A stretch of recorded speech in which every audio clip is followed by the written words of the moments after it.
Здравейте, Макс от България, аз съм Перси и ето че започвам новата ми поредица. Тя се казва FIFA 14 Ultimate Team. Значи повечето хора може да не я знаят тази опция от играта, но пък това е една от най-хубавите неща. Един от най-хубавите неща в FIFA-та, а именно Ultimate Team. Така, първо искам да ви покажа отбора. В последствие ще ви запозная с общо взето с играта, как стоят нещата с тази част от играта и с Ultimate Team. Така, да ви представя първо моят отбор. На вратата е вратаря на Лацио, Маркети. В защита е Джорджо Киелини, като типичен централен защитник. Като крайен централен защитник е Мартин Касарес. И другия крайен централен защитник е Анджело Габона. В средата са ми Клаудио Маркисио и съответно Артуро Видал. Виждате цялата ми, така да се каже, централна тройка. И двамата халфа са ми от Ювентус, всичко ми е от Ювентус, тъй като така ми се случи, просто такива футболисти съм избрал. Като плеймейкър е Маре Хамшик, отляво е Клаудио Асамо, отново от Ювентус, и отдясно е Клан Дорадо, мисля, че така се казваше, много трудно се произнася името на този футболист. Ето, Куадрадо, извинявам се. В атака са Уилсън Паласио, Родриго, извинявам, само го бъркам с този Уилсън Паласио, Родриго Паласио и Луис Мюриел, който е изключително бърз. Като резерви са ми Ензунзи, който ми се падна от пакет, за пакет ще говорим след това, малко по-късно. Пол Погба, Бенатия, Дамия, Селфингидис, Жоуфр, не знам точно как се чете, Жоуфър, нямам си на идея, Ендае. И тук са ми остатък от футболисти, които аз трябва погледнато не ползвам, но аз и тези ги не ползвам, просто ми стоят като резерви, за да има какво да се мени, ако нещо се случи. Така. Отбора ми е изключително стабилен, виждате, типична италианска постройка на отбора ми. Знаете, италианците предимно играят с трима защитници и в Италия липсват доста крайни бранители, като РБ-та, ЛБ-та и така нататък, знаете за какво говоря. Така, да ви представя първо за какво става. Така, защо съм избрал всички да са от Италия, не съм комбинирал, примерно Бразилия, Аржентина, Англия и така нататък. Така. Има нещо, което би ги показал, това е Chemistry Style, това е химията между играчите, така се каже, химия. Се превежда реално погледнато, химия. И по този начин футболистите се работят, когато са от една лига, което е малко странно, тъй като те са в една лига, но са в различни отбори, но както и да е. Виждате, тук Мартин Касарес, Киелини и всичките ми футболисти от Ювентус, които са събрали, виждате как свързката им е абсолютно зелена. Това означава, че виждате между другото и между Маркети, Киелини и Огбона, тъй като те са италианци, затова се сработват толкова добре. И сработват се по по-добър начин, по-добра сработка има и по този начин по-добри комбинации, наистина атрактивни неща се получават. Естествено тук са оранжеви, но пък това не ми пречи да ми увеличава чемистрито на 100. Ако изобщо ви играете Ultimate Team, трябва да знаете, че чемистрито ви трябва да е на абсолютно 100 и да не пада под 100 и 99, 98, 100 там някъде, за да имате оптимална сработка между играчите. Така, следващото нещо, което искам да ви покажа в този пилотен епизод, така да се каже, е контракти, фитнес и чемистри. Виждате тук в последствие футболистите се сработват по-добре и чемистрито им тук се увеличава. Фитнеса им е, след всеки изминал мач, знаете, им спада стамината, тук не се възстановява автоматично след време, тук трябва да им купувате фитнеси, но това ще говорим по-нататъка. Контракти, ето виждате на Мартин Касарес му изтекал контракта и трябва да му го подновя, има си специална карта за контракти, както са футболистите на карти, така и са контрактите на карти. Естествено има, както виждате, златните ми футболисти, всичките са ми златни, виждате каква извивка има отгоре, това са, как се казваше, Рейър, мисля, че се беше, не съм сигурен, но с тази извивка са добри, наистина най-добрите златни. Естествено има и още по-добро едно нещо, ще ви покажа в последствие, в други епизоди или в този, ще видим как ще подредят нещата. Мартин Касарес е изтекал контракт, значи ще му го поднова, но ще ви покажа малко по-нататък за какво става въпрос, как се подновява. Така, има също така контрактите, както ви показах, виждате, след всеки изминал матч контрактите спадат, вие може да увеличавате колкото искате да им направите мачовете за контракт. Има футболисти с повече, примерно Анджело Габона го купих с толкова контракти на трансферния пазар, някой го бил пуснал с доста контракти, но ми излезна и по-скъпо естествено. Виждате, че Chemistry Styles, това увеличава, виждате сега, HWK, виждате на Маре Хамшик какво пише, HWK. И виждате какво прави това HWK. Дига му пейса с 2, вдига му шутинга и хединга му дига, което е много добре. признавам си, но мисля, че като му се увеличи чемистрито на 10, сега е 9, ще стане тази чертичка бялата зелена, но виждате, Холк мисля, че се чете, Холка дава пейс, шотинг и хединг. Тук са малко статовете, както виждате, статовете не са, това са статовете, които ви показва, по това трябва да се ориентирате, препоръчвам и по-бързички играчи, по-маневрени, но пък и по-бавни играчи, примерно като Стивън Джерард с уникален пас също стават. Така, естествено Холка става за плеймейкър и става и за нападатели да се слага.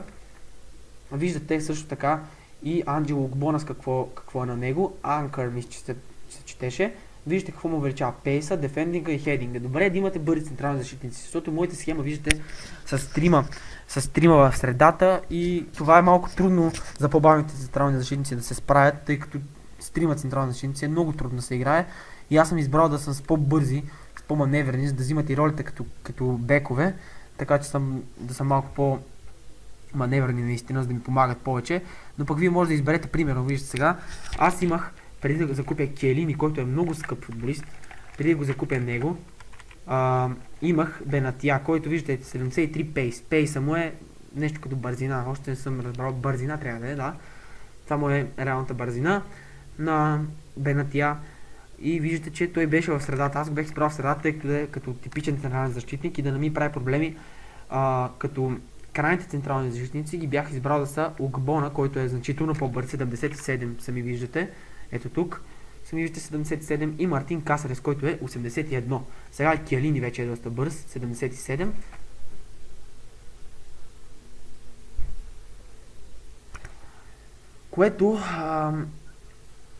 Което ми позволява наистина да имам уникално бързи защитници, което е доста добре за вас. Виждате вратаря, за вратаря още нямам chemistry стайл, тъй като те са много скъпи наистина. За Артуро Видал също, ето един за Артуро Видал, който може да е на Погба, Powerhouse, виждате какво прави на Погба, Powerhouse, дига му паса с 3 и хединга с 3, което е доста добре. Виждате също тук има Powerhouse на Маркисиус, имаме Engine на Асамоа, но за chemistry стайлчета ще говорим по-нататък, те са доста скъпи, затова ако почнете, не ви препоръчвам да ги купувате в началото, виждате какво прави Асамоа. Така, защо съм избрал да имам Асамоа, при положение, че мога да купя някой по-бърз. Виждате само на Асамоа дефендинга му е 74 и хединга 73. Знаете, отново казвам, играя с трима централни защитници и просто нямам избор и трябваше да сложа малко по-дефанзивно настроен. Естествено, Асамоа е много добър в атака, но е стабилен в защитен план. Квадрадо не е чак толкова добър в дефанзивен план, но виждате за каква бързина 93 става на въпрос. Така, ето че имаме и chemistry стайл на Муриел, който е доста добър. Дриблинг, хединг и шотинг му дига. И виждате, сега ще ви натисна, тук е урока за chemistry стайл, виждате. Ето ги, реално погледнато, атакинг chemistry стайлчетата, снайпер, виждате какво прави, финишър, дедлайн, марксман, Холк. Холк е много добър, много ми харесва Холка, дига доста разнообразни статове, но пък финишър също е много добро. Аз мисля да го сложа на Уилсън Паласио. Виждате сега мидфилда, артист, Powerhouse, не мога да го прочета реално погледнато. Архитект, пожалуйста съм глупав, архитект, маестро и енджин. Архитект се чете, няма значение как се произнася, вие може да го видите. Така. Passing, heading, виждате какво увеличава chemistry стайла. Chemistry стайла е много важен, доста увеличава нещата. Виждате сега Defending, Sentinel, Guardian, Anchor, много добри chemistry стайлчета има и в защита, но те също chemistry стайлчета са много скъпи, има такива, които не са, но пък повечето са скъпи. Сега виждате и специални, доста специални те. Каталист е много добър. Виждате Каталист какво прави и виждате и Shadow какво прави. Пейса, вижте само с колко дига пейса, но Shadow е към 2К, ако не е повече coins, но това ще го покажа в последствие. Hunter също е много добро. Аз все още нямам пари, тъй като събирам и за повече играчи. Така виждате и вратаря. Вратаря също има много добри. Мисля да купа на маркети. Не, първо ще купя Буфон. Възнамерявам след това да му купя един chemistry стайл. Но отново ще говорим за това в последствие. Много неща имам да ви казвам, за това затова се получава така. Но ще ви показвам нещата в последствие. Така, това беха chemistry стайлчетата. Също така, вие може да си избирате екипи. Сами виждате за какво става на въпрос. Тук ето моят отбор се казва Плис Кафе, така ми се казва Квартал между другото. И емблемата на Ливърпул. тъй като доскоро, знаете, бях с английски отбор, с Премиер Лиг отбор от футболисти само от Премиер Лигата. И така, тук може да си избирате номерата на вашите играчи, какво, примерно капитана, дуспите, кой да изпълнява и така нататък. Също така имате и айтеми, които може да проверявате. Ето ги. Аз все пак ви показвам моите неща. Виждате какво стана. Просто тук колко купи съм спечелил. Ето ги моите трофеи, които съм взел. Само да зареди. Ето ги моите трофеи, виждате. Division 5, това беше много хубава купа, която взех. Много кони си ми даде.